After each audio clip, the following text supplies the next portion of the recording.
And now let us take a little time, as we do each morning, to reflect upon the rare and precious life that we have, using the advice of Lama Tsongkhapa for inspiration.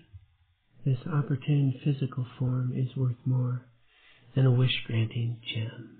You only gain its life the once, so hard to get, so easily destroyed. It's like a lightning bolt in the sky. Contemplate this, and you will realize all worldly actions are but one of chaff. And night and day you must extract some essence of this life. I, a yogi, practiced in this way. You, wanting liberation, should do the same. Oh yeah, how wonderful it is. We didn't die last night. We have awakened one more time to this rare and precious life, favorable to Dharma practice. That is the meaning of this opportune physical form in this context, one that is worth more than a wish-granting gem. As we've shared many times, a wish-granting gem is this mythical gem that can just grant any wish. And our life, our current life, is worth much more than that. For it can actually be used to liberate us from all mental and emotional suffering. With this rare and precious life that we have, we can have access to our ultimate nature, to understanding true causes of suffering, true causes of happiness. We can achieve awakening.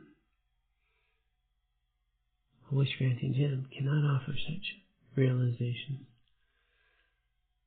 And the thing to understand here is there's nothing Buddhist about a rare and precious human birth, favorable to Dharma practice. It is literally conditions that have ripened for any human that has these specific conditions ripened in their life to seek and understand the truth about their ultimate nature and the way their experience is conditioned. And the skills and practices are available to them to free themselves from misunderstanding. It's really that straightforward. Buddhist traditions happen to have mapped out very specifically the causes of these afflictions and sufferings and practices to eliminate them. But they are also, to some degree, mapped out in other spiritual traditions, and they're explored through the investigations of contemplatives of many different types of traditions and philosophies as well. So it's not a Buddhist thing that's being shared here in the opening. It's being shared from a Buddhist to let us know that the opportunity is right here in the palm of your hands, to engage in practices to free ourselves from the causes of our mental and emotional afflictions. And it's, as I say many times, these verses are trying to wake us up to that opportunity to share with us that you have this now. Remember, the Dharma really is talking about wisdom, understanding. Dharma is truth. And when we recognize that so much of our struggle is because of misperception, misunderstanding, assigning the causes of our struggles and our happiness to things that are not the actual primary cause, but rather conditions that trigger these causes. So we spend a lot of time and energy focused on them and not actually removing the seeds of suffering, growing the seeds of well-being. But it's all available to us, and now much of it is actually finding its way into our modern mental health with different modalities that are calling things out, like cognitive behavioral therapy, which is talking about thinking errors and so forth. So while the Buddhists have had this mapped out for thousands of years and have tried and true methods,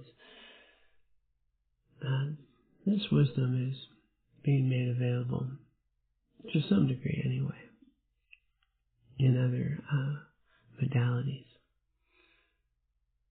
But back to the main point here, is that you have created conditions in your life, and these conditions are now fully accessible to you.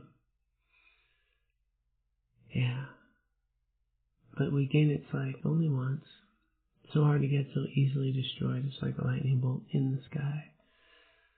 This day will come and go, and they are in limited supply. These conditions ripen in just this way, and in our current state of affairs in the world and this country in the United States, you can see how things can come and go very quickly. So let's not wait. Night and day we must extract some essence of this life. Everything that's happening in our life is an opportunity to cultivate these causes for freedom, for liberation. And the essence of this life is really made up of two things, merit and wisdom, cultivating good, wholesome merit from virtue, engaging in our activities of loving kindness, compassion, being helpful, and avoiding unwholesome actions by speech and mind. And then the cultivation of wisdom, of understanding our interdependence with all beings, understanding ourselves more accurately. And all day long we have opportunities to notice that we'll have lots of feelings. They're not who we are. They come and they go. We'll have lots of opportunities to engage in kindness and compassion, to bring wisdom into our activities of interdependence, to understand that everything about ourselves has arisen in dependence upon, all these other causes and conditions. So those are teachings that we need to explore and we need to apply in our lives to understand ourselves. But we have them. We have these teachings. Matter of fact, tomorrow night we will have another one at our center. So let's do our best today. Our very best today to extract some essence of this life, to engage in this day, cultivate merit and wisdom, freeing ourselves from the misperceptions that create so much unnecessary suffering in our lives as best we can.